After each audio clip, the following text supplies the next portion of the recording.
Hello everyone, welcome to this tutorial on combustion. This is part of the Applied Thermodynamics course for third year students in School of Mechanical Engineering, University Science Malaysia. Hopefully you find this tutorial useful, so enjoy. So in the first question we are giving the formula of cool. Then you have to calculate the stoichiometric air-fuel ratio using the law of stoichiometric air-fuel ratio. Then you write the stoichiometric reaction in mole and mass forms.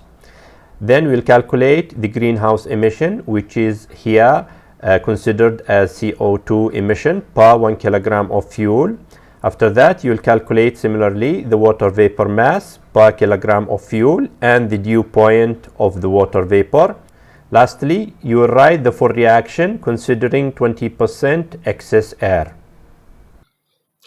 We can calculate the mass of fuel by multiplying the number of moles for each element by its molar mass. So carbon molar mass is 12 by 135 molecules, plus hydrogen is 1 by 96 molecules, plus oxygen is 16 by 9 molecules, nitrogen and sulfur. In order to calculate the mass percent for each element, we divide its mass by total mass. So total mass is here is 1906 kilogram for cool. So carbon mass percent inside cool will be approximately 85%. Similarly, hydrogen percent is around 5%.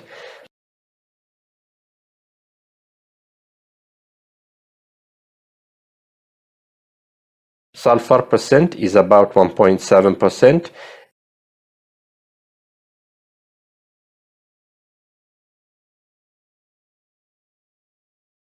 And oxygen percent is about 7.6%.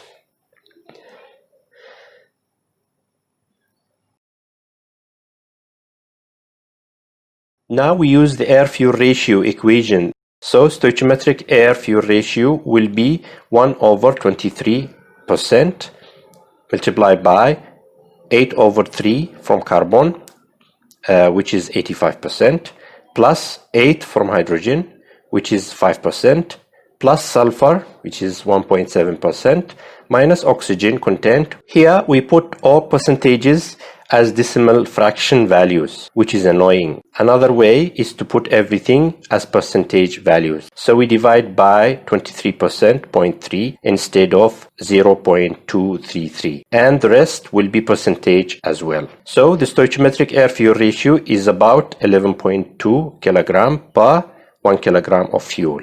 We continue on the stoichiometric combustion equation for cool, but we take different approach using the full chemical reaction. So the oxidizer will be a known amount of air, let's call it A. Air contains oxygen and nitrogen, assuming 1 kilomole of oxygen, which is 21% of air by volume. So how many kilomoles of nitrogen? Nitrogen is 79% of air by volume. So we do a linear relation, and nitrogen will be 3.76 kilomole. So 1 kilomole oxygen plus 3.7 kilomole nitrogen, and the molar value for the combustion product can be written as B for CO2, D for hydrogen, E for sulfur dioxide, F for nitrogen. Now we do the elemental balance for each element in the equation. Starting with carbon, 135 molecules input will be balanced by B from carbon dioxide. Hydrogen balance, 96 molecules input will be balanced by 2 molecules in water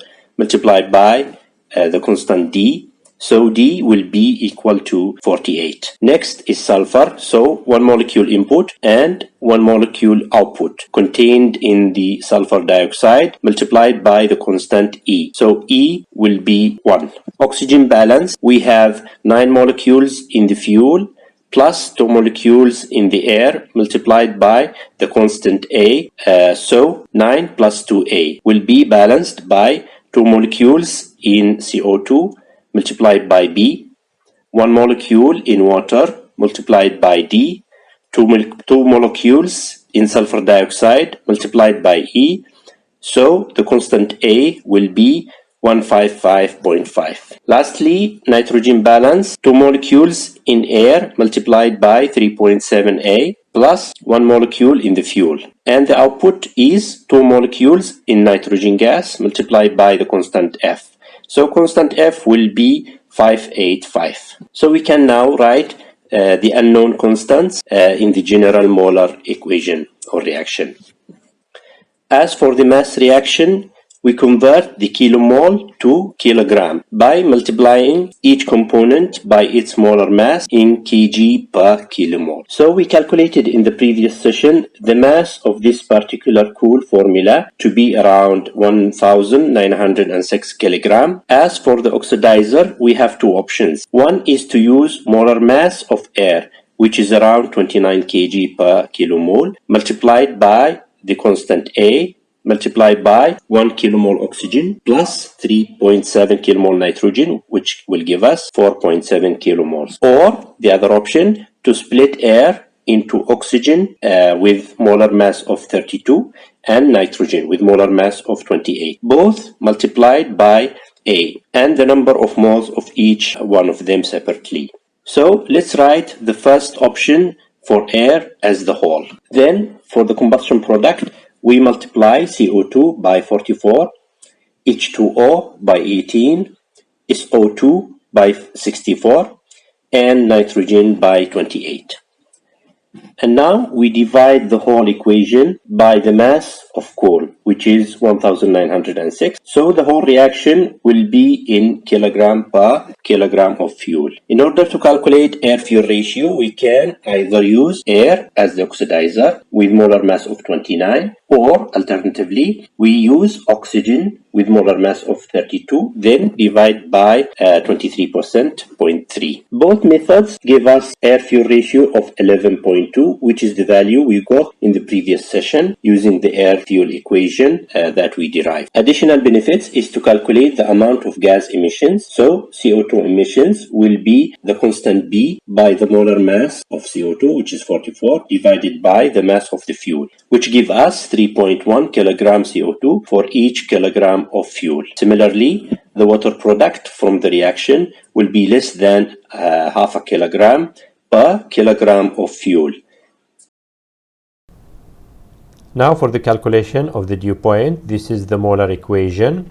We can see here that the greenhouse emission or CO emission has nothing to do with the amount of oxygen inlet. Also, water content has nothing to do with the oxygen or air inlet. So if we add excess air here, the air will be exiting as extra nitrogen and extra oxygen. So they will not affect the amount of water, also will not affect the amount of CO2. However, for dew point calculation, the dew point will be affected by the amount of air. So the combustion product can be treated as any mixture. So this side is called the combustion product. So we can apply the gas mixture laws using Dalton law. So we can see here the pressure ratio equals the molar ratio or the mole fraction. So we can calculate the partial pressure of water vapor based on the mole fraction multiplied by the total mixture pressure, which is here atmospheric pressure for this combustion. So we need to calculate the total number of moles which will be affected by the excess air or stoichiometric air case, since we are calculating the total amount of moles exiting the reaction. So we use here the partial pressure for vapor, which is steam, from the steam tables to determine the dew point. In this case, number of moles for water is 48 divided by total number of moles for the other species. So we have the total amount is number of mole for mixture. So the mole fraction for water in this stoichiometric reaction is 6.2%, while if we have excess air, the mole fraction will be different and the dew point will also be different. based on atmospheric pressure, the partial pressure of vapor will be 6.3 kilopascal. So we have to go to steam table and see this partial pressure. So this pressure is between 35 degrees Celsius and 40 degrees Celsius. So we have to do interpolation. So the dew point in this case will be 36.9 degrees Celsius. So we should not allow the chimney temperature to drop to this temperature to avoid any condensation of water. So we will risk damaging the chimney if it is metallic by rust and increasing the maintenance cost. We have 20% air supply more than the theoretical air, which give us total air supply of 120%. So we can simply multiply the oxidizer by 1.2 and keep the reaction exactly as the stoichiometric reaction for both oxidizer alternatives as air or as oxygen and nitrogen. The combustion product will also be similar to the theoretical one, but with the addition of 20% or 0.2 air exiting without being involved in the reaction, while the theoretical air or 100% air was distributed among the gas product. So we can rewrite the reaction and split the excess air into 20% or 0.2 excess oxygen and 20% nitrogen added to the initial 100% nitrogen supply, which give us 120% or 1.2 nitrogen output. So the actual air-fuel ratio will be the theoretical air-fuel ratio multiplied by 1.2, which is 13.45. So we can write the excess air supply equation as the actual air minus theoretical air divided by theoretical air. So the excess air supply here should be 20%. Question number 2, we have unknown fuel. The formula is given CnHmSp. So we don't have oxygen and we don't have nitrogen in the component of this specific fuel. The dry exhaust volumetric analysis are given using gas analyzer and the balance will be nitrogen. Calculate the formula for the fuel N, M and P. Then calculate the greenhouse emissions, CO2 mass per kilogram of fuel input, then the actual air-fuel ratio and the amount of excess air. For engines, boilers and gas turbines, the gas emissions from the combustion are measured using gas analyzer. So what you measure with the gas analyzer is basically the volume proportions of these gases. So you will measure the volume percent and molar percent of the different exhaust gases. However, a very important note is that the gas sensor or cells in the analyzer will get damaged if it gets in contact with water or moisture. That's why the gas analyzer dries the gas first using dryers such as silica gel or other materials. So what you measure is the dry exhaust gas percent only, without the water product from hydrogen combustion. Note that you cannot determine the amount of oxygen content in the fuel if you don't know the amount of air supply. So we will simply assume that there is no oxygen content in the fuel. So the gas analyzer showed the following result. CO2 is 16%, CO is 1%, SO2 is 0.5%, oxygen is 3%, and by default the rest will be nitrogen, which is 79.5%. So let's write the chemical reaction. The unknown fuel plus unknown amount of oxidizer, we will call it A, for 1 kilomole of oxygen and 3.7 kilomoles of nitrogen. Then the first combustion product is CO2. We put 16 kilomole to match the gas analyzer result. So the actual unit here should be in kilomole per 100 kilomole of dry exhaust. So every 100 kilomole of the dry exhaust will give 16 kilomole CO2, which represents 16%. So this unit will be the same for the entire reaction, including the constant A.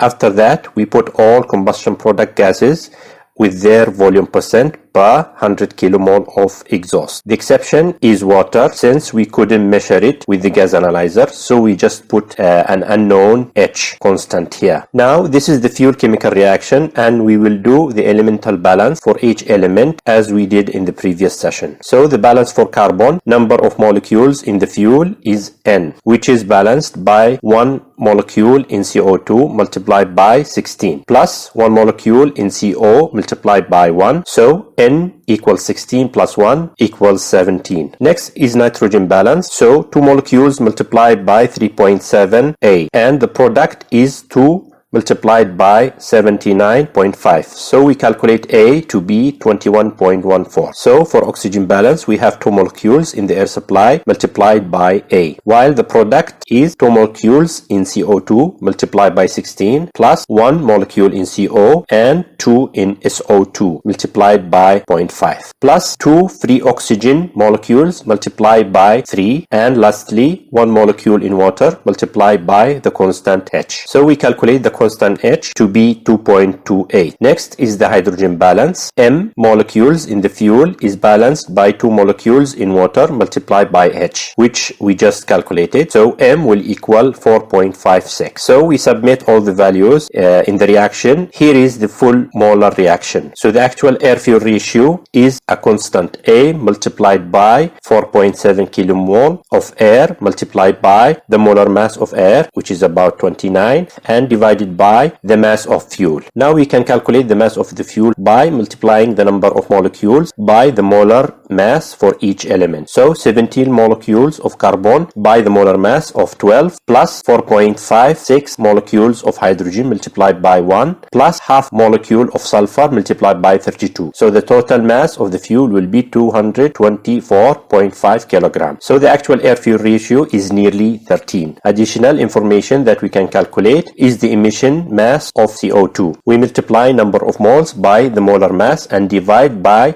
the mass of the fuel. So 1 kilogram of fuel will generate 3.14 kilogram of CO2. This is the actual combustion. So how about the ideal or theoretical combustion? We already derived the equation for the theoretical air-fuel ratio calculation in the previous session, but we need to calculate the elemental mass percent for the fuel composition. So carbon percent is the mass of carbon divided by the total mass of the fuel, which will give us nearly 91% by mass. Similarly, hydrogen will be 2% and sulfur will be around 7%. So we insert these values in the equation as a percentage, not as a fraction. Here we don't have any oxygen content, so we put 0 for the oxygen value. So the stoichiometric air-fuel ratio will be 11.4. Now we can calculate the excess air percent using the equation we showed in the previous session. This will give us around 14% excess air. Despite having excess air here, we will have incomplete combustion and CO emission, which is probably caused by the poor air-fuel mixing quality.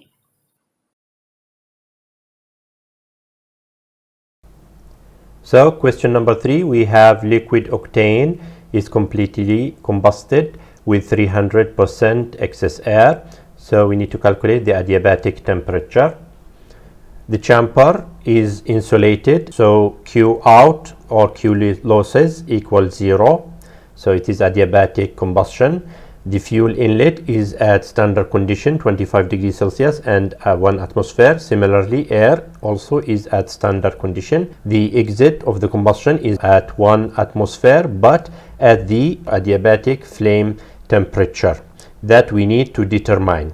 Now we write down the stoichiometric equation. You can balance the equation following the steps in question number 1. For stoichiometric condition, we have here the unknown A equals 12.5. For 300 excess air means above the theoretical, means we will multiply by a factor of 4. So 3 is above the theoretical, which is 1, so it will be 4. Also, we will have extra nitrogen and oxygen at the exit. For the nitrogen, we have the total amount since nitrogen is not involved in any reaction. So we will be multiplying this number by 4 as well. While we will have the additional oxygen here will be just the excess air. So it will be 300%, while 100% is already reacted and converted into CO2 and H2O. So here we will have 12.5 multiplied by 3. So the actual reaction here, we have 4 multiplied by 12.5 will give us 50. Then we have 3 multiplied by 12.5 will give us 37.5. And then we'll have 4 multiplied by 47 will give us 188. So this is the actual reaction, and since this is adiabatic combustion, we don't have any work or heat transfer. So from first law of thermodynamics, we will have the enthalpy inlet equals the enthalpy outlet. So in this case, enthalpy for product will equal the enthalpy for reactant. This is the reactant and this side is the product. So we can represent enthalpy as the enthalpy of formation and the difference in enthalpy, which represents the sensible heat. So for each species, we will have the enthalpy of formation can be taken from this table. Then we can take the change in enthalpy or the sensible heat from the gas tables in thermodynamics books. So now we can write the balance for each species. So we start with the product. So first species will be CO2. So we have 8 kilomole multiplied by enthalpy of formation for CO2. We can take it from this table, plus the enthalpy at adiabatic temperature, which is unknown, minus the enthalpy at the standard temperature, which is 25 degrees Celsius. The next one, we will have the water. So we multiply by 9 kilomole from the actual equation here. Then enthalpy of formation for water is this number, plus enthalpy at adiabatic temperature, which is unknown, minus enthalpy at standard temperature.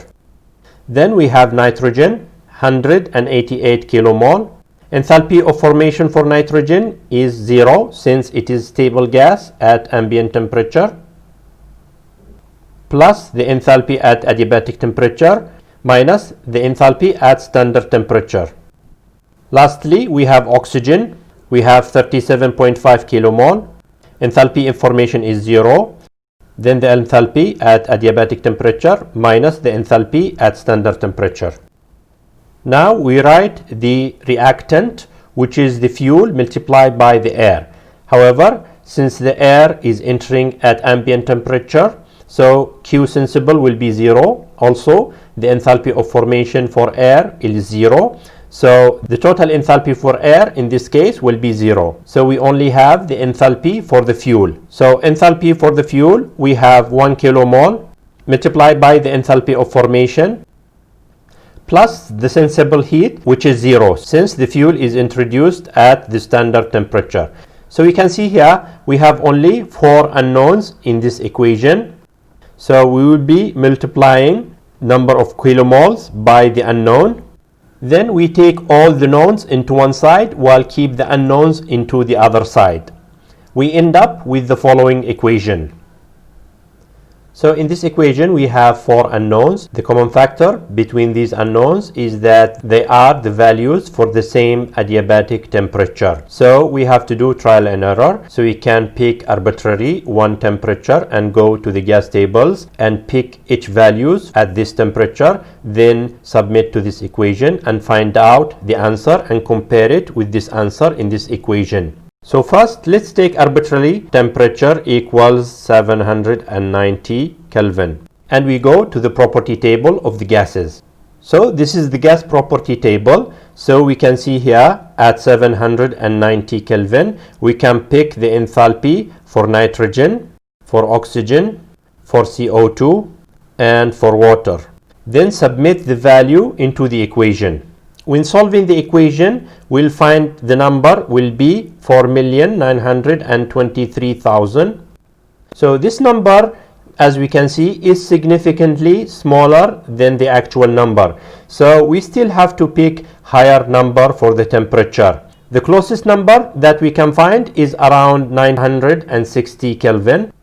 Then we'll have to do interpolation between 960 and 970 to get the exact output number. So in order to get this number exactly, the temperature, which is the adiabatic temperature in this case, is 962 Kelvin. So question number 4, we have dissociation for hydrogen. We have to find out the temperature at which 10% of diatomic hydrogen, which is H2, will dissociate into monoatomic hydrogen, which is H. The pressure of the equilibrium is 10 atmospheric. So we can see here that most of the hydrogen, 1 kilomole, remains as gas hydrogen H2, while only 10% is dissociated. So 90% of the volume will remain as gaseous hydrogen H2, while the rest will be dissociated into monoatomic hydrogen. So the stoichiometric ideal dissociation reaction is given here. We can take this one directly from the table of dissociation. From this stoichiometric equation, we can calculate the ideal moles, which we call them V. So the ideal number of mole for gaseous hydrogen will be 1, while the ideal number of moles for monoatomic hydrogen will be 2. This one will be used to calculate the constant of equilibrium. So the actual reaction here, we have 1 kilomole of hydrogen. 90% of it will remain as gaseous hydrogen, while 10% will be dissociated into monoatomic hydrogen. So in this case, the hydrogen is the reactant, while the monoatomic will be the product of the dissociation. So we can calculate directly the constant of the reaction equilibrium here. We have the product on the top, while we put the reactant in the bottom, and here we have the product minus the reactant. So we submit into this equation number of moles for monoatomic hydrogen is 0.2, and the ideal stoichiometric number of moles V for monoatomic is 2, while the normal hydrogen number of moles is 0.9 mole, which is 90% of the input. The pressure in this case is 10 bar, so P will represent 10 bar divided by 1 atmospheric bar, so it will be the ratio of 10. Then we have the total number of moles. Then V will be here 2 for monoatomic minus 1 for hydrogen gas. This will give us 0.404. We take ln, this will give us minus 0.906. So we go to the dissociation constant table. This is our reaction here, and this is the natural logarithm for the constant K. So our number is here between 3,400 and 3,600. So we have minus 0.9. We expect the dissociation temperature to be in between. So we do interpolation. Temperature for dissociation for this specific reaction is 3,535 Kelvin. So this will conclude this tutorial. Hopefully you find it useful. Thank you for watching.